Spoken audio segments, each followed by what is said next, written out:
If you're brand new to options trading, it can be really confusing as far as what strategies should you be using as a brand new options trader. Should you be buying calls, buying puts, selling puts? What should you be doing? Well, I can tell you that most traders and investors that use options, whether they use options primarily or just use options on occasion, probably the number one trade that many options traders employ is selling puts, and especially selling puts anytime you want to get long shares of stock. So no longer should you just buy long shares of stock. Maybe you have an investment account. Maybe you have this long-term investment plan where you've got this account that you're accumulating long shares of stock to hold for the long term for many, many years. Hopefully, it goes up in value. All those shares appreciate in value, and one day you can retire off of those gains. Well, that's a really nice plan, but instead of just buying shares of stock in, these companies or these ETFs that you want to hold long term, instead of buying those shares at current market value,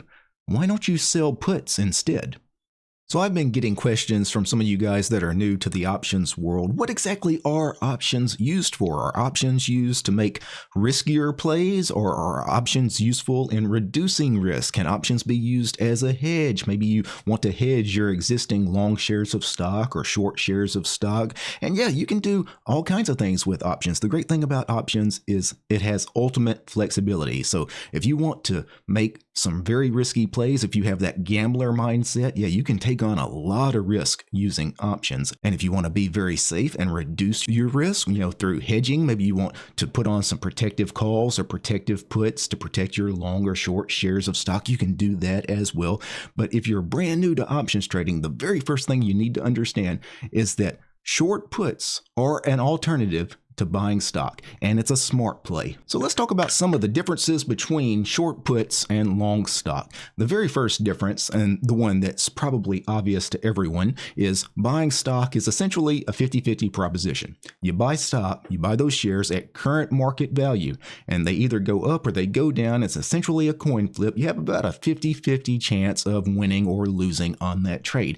Short puts, on the other hand, can have a significantly higher win rate because you get to pick your win rate. When you sell an option, when you sell a put, if I sell the 50 delta put, that's the at the money put, so that's currently at current market value for that underlying stock. That's essentially a 50-50 proposition if I want to take it, but I don't have to. I can go further out of the money. I can sell a 30 delta put.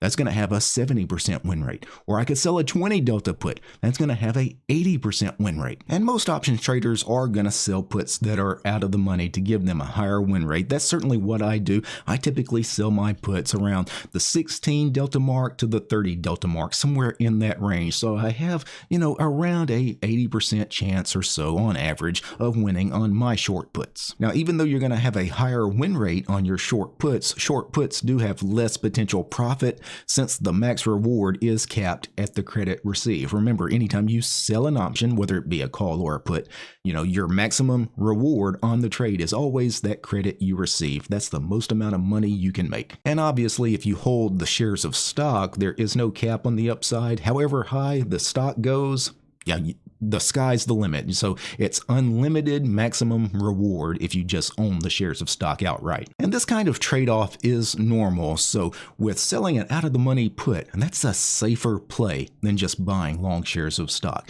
And because it's a safer play, I'm limited on my potential reward. The long shares of stock is a riskier play, therefore you can potentially earn more money. Anytime you take on more risk, you should have the potential to make more money. Anytime you take risk off, you should reduce your potential to make more money. And that's essentially always the case with options and really all financial instruments. So ultimately, find your level of risk to reward that you're comfortable taking and then go from there. So short puts have less potential profit. They also have a little less risk than long stock, although if a stock goes all the way to zero, it's a catastrophic loss for both a short put and a long stock position. But at least the short put, you did have a credit that you received at the beginning where you didn't do that, obviously, if you're just long shares of stock. So again, you have a little less risk on short puts, and especially most stocks are not going to have a catastrophic drop all the way to zero. But even in a normal decline, say the stock goes down 5% over the next couple of weeks.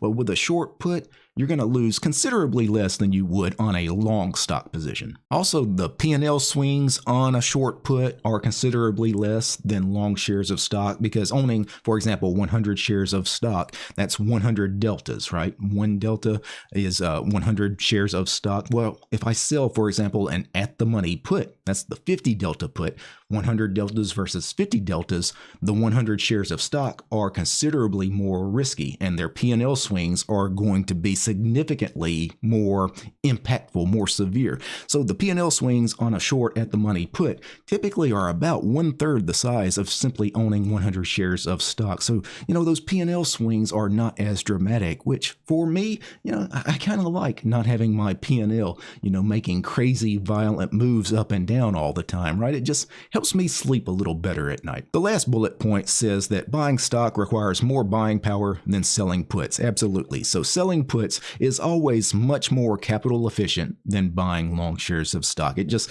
takes less buying power. And that's especially important if buying power is an issue. Maybe you have a really small trading account. Well, with such a limited amount of capital, you need to make that capital work for you in the most efficient manner possible. So in this case, selling puts rather than buying long shares of stock can really save you a lot of buying power and allow you to actually put on more trades. So because short puts have a higher win rate, depending on how far out of the money you want to go, they also have less P&L swings, less severe P&L swings. They also require less buying power. Because of those advantages that short puts have over just buying your long shares of stock outright, many traders and investors use short puts as their preferred method to just getting long shares of stock. Warren Buffett, probably the most famous trader and investor in the history of trading and investing, right? Warren Buffett, one of his favorite strategies is actually to sell puts in order to get long shares of stock. So Warren Buffett, what he does a lot of fundamental analysis, and he puts in a ton of work, obviously somebody like him,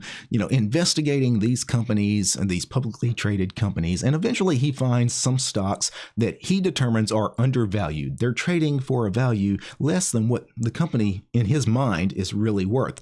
And so he wants to get long those shares of stock. He wants to buy that stock. But instead of buying that stock, he'll sell puts instead. And this is a really smart strategy, because if he sells puts, he gets credit, right? He receives a credit, he receives premium for selling puts. And if those puts get assigned, well, guess what? He gets the shares that he wanted to buy anyway, right? He was willing to purchase the shares anyway, plus he gets the premium from the puts. On the other hand, if his puts don't get assigned, well, he still gets all the premium from selling the puts, and then he just sells more puts. And he can keep selling puts, and keep collecting premium until finally he gets assigned on the puts and gets those long shares of stock that he wanted anyway. Except now, when he gets those long shares of stock, he's getting them probably at a significantly reduced cost basis because of all the premium that he received from selling all those puts. A good analogy to use here is that when you buy long shares of stock at current market value, you're essentially paying full retail price for an item that you could have got at a discount, because there's a coupon out there. That coupon is called a short put, right? And it's free for everyone. Anybody can use the coupon. Hell, you don't even really need to do anything to get the coupon. It's just there on your trading platform. It's always available. All you got to do is click the button to sell the put, right? And the coupon, you receive the money, right? You get the discount. But instead, when you buy long shares of stock, you're turning down the coupon. You're turning down the discount. No, I want to buy those shares of stock at full price. I don't want to save any money. And it's just, once you discover the wonderful world of options, trust me, you're going to sell puts pretty much anytime you want long shares of stock, because again, it's practically free money, right? You're getting a discount on something. Why would you turn it down? So how do you go about selling your first put? Well, let me go to my trading platform. The markets are currently open, and let me find a stock maybe that I want to own long-term. Nike. Now, Nike, I'm not really interested in owning long-term, but let's say I am. So I'm going to go to the Nike options chain. Nike is currently trading for $104.83, so $104. So if I wanted to buy 100 shares of Nike to get long 100 shares, I would need $10,483 to purchase those shares outright at current market value. But you know what? I'm not going to do that. What I'm going to do is I'm going to go out to the April monthly option cycle at 51 DTE, and what I could do is I could actually sell the 100 strike 32 delta put. And you can see I would receive 283 premium. So if I click the bid price, anytime you click on the bid, you sell the option. If I clicked on the ask price, I would buy the option. So I clicked on the bid, I am selling the put, and you can see I'm going to get a credit of 285. So I'm going to receive $285 for selling the 100 strike Nike put, which is currently trading at almost 105 right now. So Nike would have to drop $5 for me to get assigned on that put. So if I get assigned on that put 51 days from now, it means that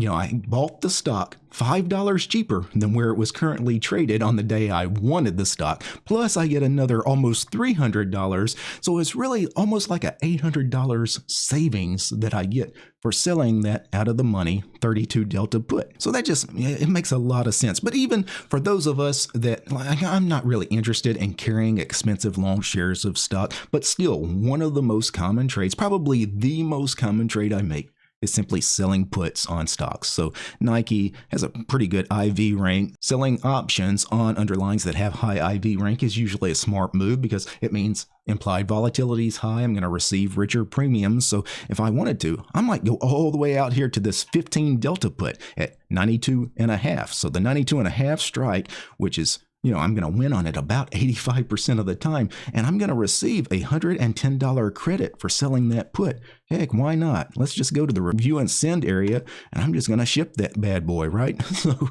that really didn't cost me any money.